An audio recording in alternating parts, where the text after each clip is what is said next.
دشتے صبا تو عزم ہے، دشتے بلاؤ ہم۔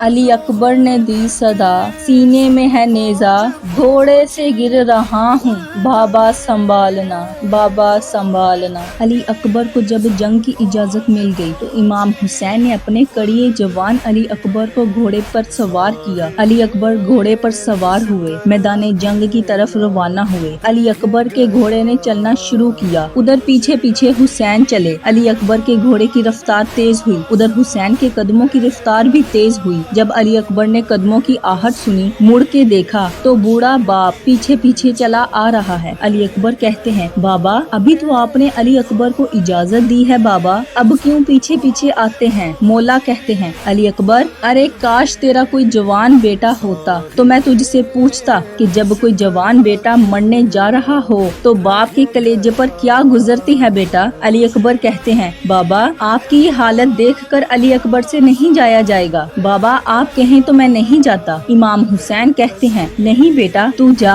مگر ایک کام کرنا، اپنے بابا کو مڑ مڑ کر دیکھتے رہنا۔ ارے حسین چاہتے ہیں تجھے زیادہ سے زیادہ دیر تک دیکھ سکیں۔ ارے تو میرے نانا رسول اللہ کی شبیہ ہے، ارے جب میں اپنے نانا کی زیارت کرنا چاہتا تو تیرا چہرہ دیکھتا، ارے تجھے دیکھ کر مجھے سکون ملتا۔ میرے کڑیل جوان عزادارو، علی اکبر میدان جنگ میں داخل ہوئے۔ علی اکبر نے جنگ کرنا شروع کی، اور ایسی جنگ کہ جیسے دادا علی کیا کرتے تھے۔ ہاں عزادارو، جنگ کرتے کرتے حسین کا لال ظالموں میں گر گیا۔ جب ظالموں میں گرا تو کسی ظالم نے آ کر اچانک سے ایک نیزہ علی اکبر کے سینے میں مارا۔ ارے علی اکبر سے سنبھلا نہ گیا، گھوڑے سے زمین پر آنے لگے، آتے آتے بابا کو صدا دی، ارے بابا علی اکبر کا آخری سلام قبول کیجئے۔ ادھر جوان بیٹے نے صدا دی، ادھر بوڑھا باپ حسین میدان کی طرف چلا۔ ارے کس طرح سے حسین آتے ہیں، کبھی گرتے ہیں کبھی اٹھتے ہیں، کبھی گرتے ہیں کبھی اٹھتے ہیں۔ ارے حسین کی بینائی چلے گئی، ارے حسین کبھی دائیں طرف جاتے ہیں تو کبھی بائیں طرف، اور بس یہ کہتے ہوئے جاتے ہیں، آئینہ آئینہ علی اکبر، علی اکبر کہاں ہو؟ علی اکبر اپنے بابا کو آواز دو بیٹا، ارے مجھے کچھ نظر نہیں آتا۔ علی اکبر، علی اکبر۔